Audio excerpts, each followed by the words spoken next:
Good morning. This is Dulia De Silva for Gold FM, bringing you your morning news. The news headlines on Gold FM. In your news headlines, Russia's Deputy Energy Minister arrives in Sri Lanka today. Private petroleum tanker owners demanded 25% rate hike. 18 million light bulbs must be switched off to cover losses from inferior coal. In news overseas, Iran rejects Donald Trump's peace plan and sets 5 conditions. Iranian speaker and foreign minister removed from US and Israeli assassination lists. The top story on Gold FM. Russian Deputy Energy Minister Roman Marshavin arrives in the island today for diplomatic discussions regarding petroleum and coal supplies. The visit follows the temporary removal of American sanctions on Russian oil purchases, allowing for extensive exchanges on securing fuel for many countries. This is the local news on Gold FM. Sri Lanka Podujana Peramuna Member of Parliament D.V. Chanaka stated that 18 million light bulbs across the country must be switched off simultaneously to cover the daily loss caused by low-quality coal. Meanwhile, attending the Madura District Coordinating Committee meeting, Minister Sunil Handurnethi stated that households should do more to conserve electricity. In the interest of clarity, we have left their remarks undubbed. ගෙදර වෙන්ද light තුනක් දාගෙන තිබොත් ඒක එකට සීමා කරගන්න. දැන් ගෙදරක වුණත් සමහරව හැමදාම වොෂින් මැෂින් එක පාවිච්චි කරන කෙනෙකුට සතියේ ඕෆ් පීක් අවවල දවල් දවසක අපි බලනෝනේ ගෙදර ඉන්න වෙලාවෙම වොෂින් මැෂින් එක දාගන්න නේද? එහෙම නැත්නම් ගෙදර ඉන්න කෙනෙකුට ඒක කියලා දවල් වරුවක සාමාන්‍ය වෙලාවක ඒක ඔන් කරා නම් හරි. ඒක සතියේ දවස් 3ක 4ක ඇඳුම් එකට එකතු කරලා හොදන්න පුළුවන්. මාත්‍යවරයෙක් කියනවා අර දවස් දෙකේ තුනේවා වොෂින් මැෂින් ටික එකපාරට හේතුව නම් ප්‍රශ්නේ විසඳනවා කියලා. ගල්ලංගුරු අංචාවේ වොෂින් මැෂින් ටික වහලා තිබුණා නම් මාස දෙකකට කලින් ලංකාවේ විදුලි අර්බුදයක් නැහැ. මම දැක්ක තවත් මාත්‍යවරයෙක් කියනවා එක බල්බ් එකක් හරි නිවන්න කියලා. විදුලි පරිභෝජනය කරන ගෙවල් තියෙන්නේ මිලියන 6. හැම ගෙදරකම ලයිට් 3ක් නිවන්න ඕන. විශේෂයෙන්ම ගල්ලංගුරු අංචාවෙන් වෙච්ච හානිය වහන්න විතරක්. 1,80,00,000ක් බල්බ් එකවර ලංකාවෙම නිව්වොත් තමයි ගල්ලංගුරු වංචාව නිසා අහිමි වෙන මෙගාවොට් 150 හදාගන්න පුළුවන්. The Ceylon Petroleum Private Tank Owners Association demands an increase in fuel transport charges by approximately 25%. During a press conference in Colombo yesterday, Joint Secretary Shant Silva stated that the association will resort to severe industrial action if the government fails to provide a proper response to this requirement. The Tangol Zonal Education Office issued a formal inquiry regarding the absence of teachers and principals from a meeting chaired by the Prime Minister. Although all educators within the zone received notifications to attend the discussion, only a small minority participated.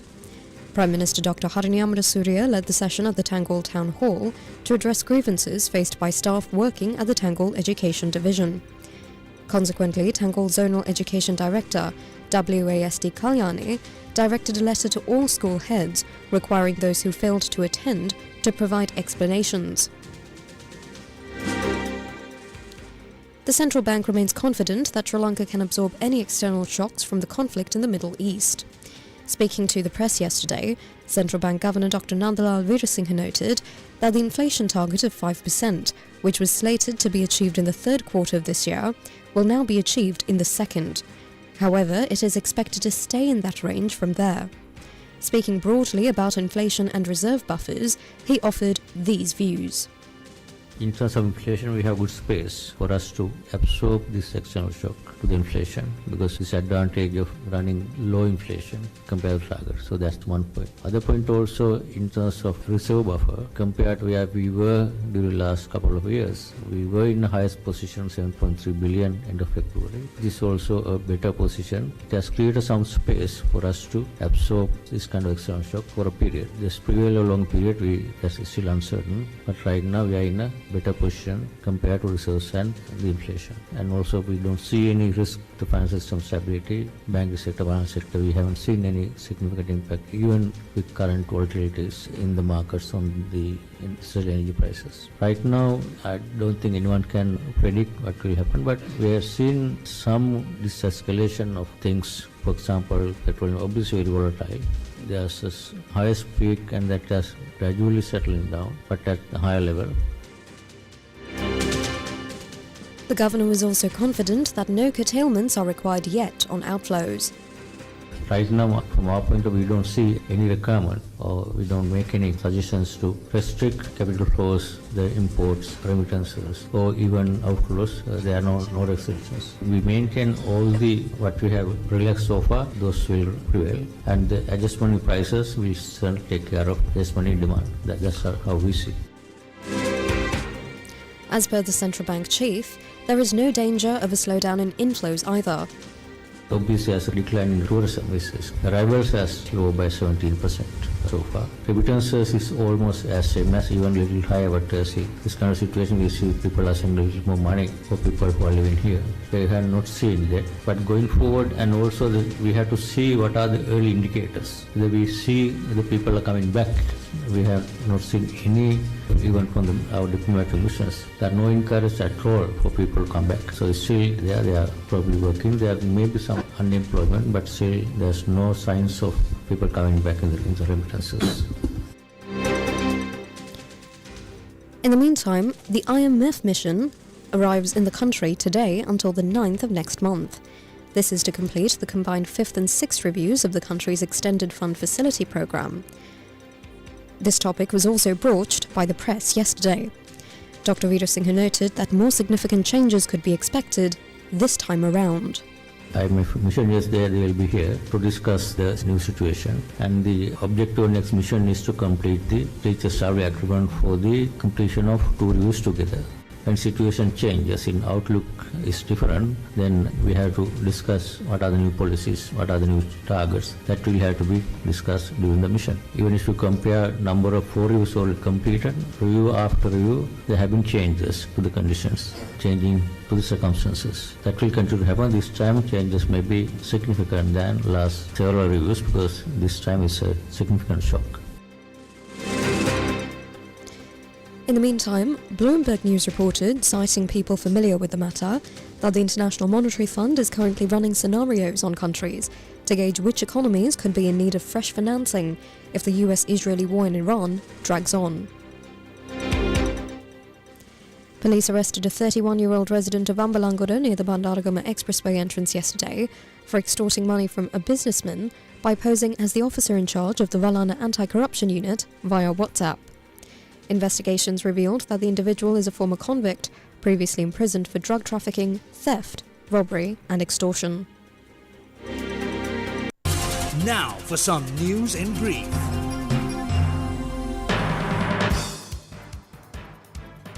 The Department of Meteorology forecasts showers or thundershowers at a few places in Western and Sabragamur provinces and in Gaul and Madra districts after 2 p.m. today. The business news on Gold FM. The all-share price index of the Colombo Stock Exchange gained 797.62 points to close at 21,868.85 points yesterday. The S&P SL20 index also gained 225 points to close at 6,134.23.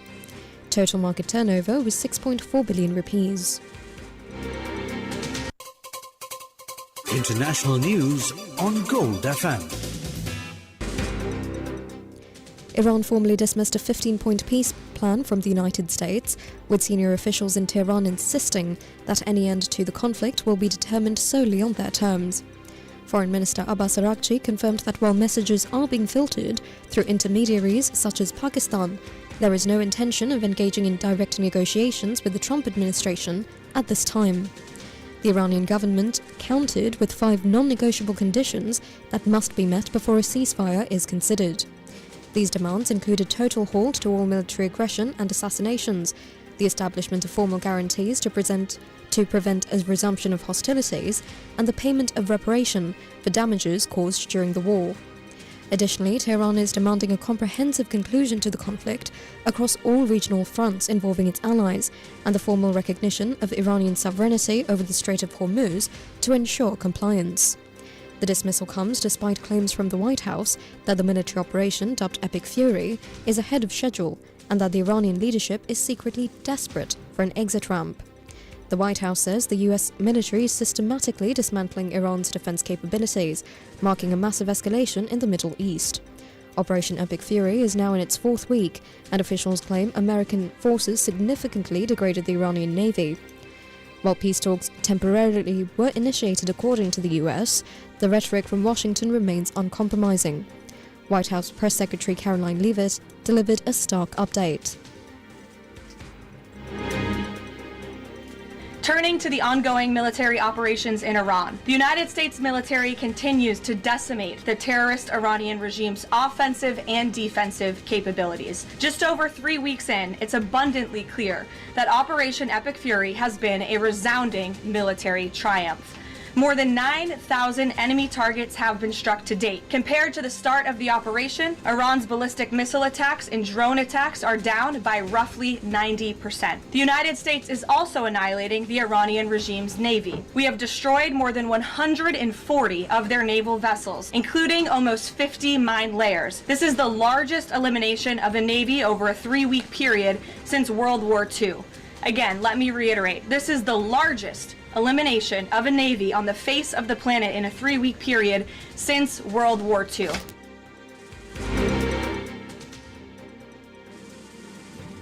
Washington asserts that the intense military pressure thwarted Tehran's nuclear ambitions, pushing the Iranian leadership to seek a diplomatic off-ramp. That's why you're beginning to see the regime look for an exit ramp. They recognize they are being crushed, their ability to attack American and ally forces, as well as their ability to defend their own territory is dwindling literally hour by hour. Following President Trump's powerful threat on Saturday evening, it was made clear to the United States that Iran wanted to talk. President Trump is willing to listen. As President Trump announced on Monday, the United States has been engaged over the last 3 days in productive conversations, which led the president to temporarily instruct the Department of War to postpone planned strikes against Iranian power plants and energy infrastructure only. The remaining However, Leavitt issued a severe ultimatum to Iran, making it clear that Washington is fully prepared to resume operations if negotiations fail.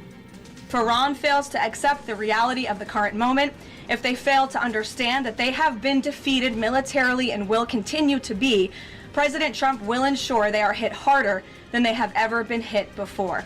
President Trump does not bluff, and he is prepared to unleash hell. Iran should not miscalculate again. Their last miscalculation cost them their senior leadership, their Navy, their Air Force, and their air defense system. Any violence beyond this point will be because the Iranian regime refused to understand they have already been defeated and refused to come to a deal. Meanwhile, US President Donald Trump insisted that Iran has been negotiating with his administration and badly wants a deal, hours after Leavitt made these remarks. The comments come amid varying reports on the talks. In the meantime, the US and Israel removed Iranian Parliamentary Speaker Mohammad Bagher Ghalibaf and Foreign Minister Abbas Araghchi from the elimination list for a period of 5 days. Entertainment news on Gold FM. HBO released the debut trailer for the upcoming Harry Potter television series, confirming a premiere date for Christmas 2026. The footage introduces Dominic McLaughlin as Harry Potter, Alistair Stout as Ron Weasley, and Arabella Stanton as Hermione Granger, in what is being advertised as a faithful retelling of the original novels. Sports news on Gold FM. Sri Lanka lost their match against Nepal in the South Asian Youth Football Championship, taking place in the Maldives. The final score stood at 1-0 in favour of Nepal. Despite this setback, the Sri Lankan team previously secured a 3-2 victory against the Maldives earlier in the tournament. Sri Lanka will face Bhutan in their next fixture, scheduled for tomorrow. That's it for now. This is Dulia De Silva for Gold FM. Thank you and have a lovely day ahead.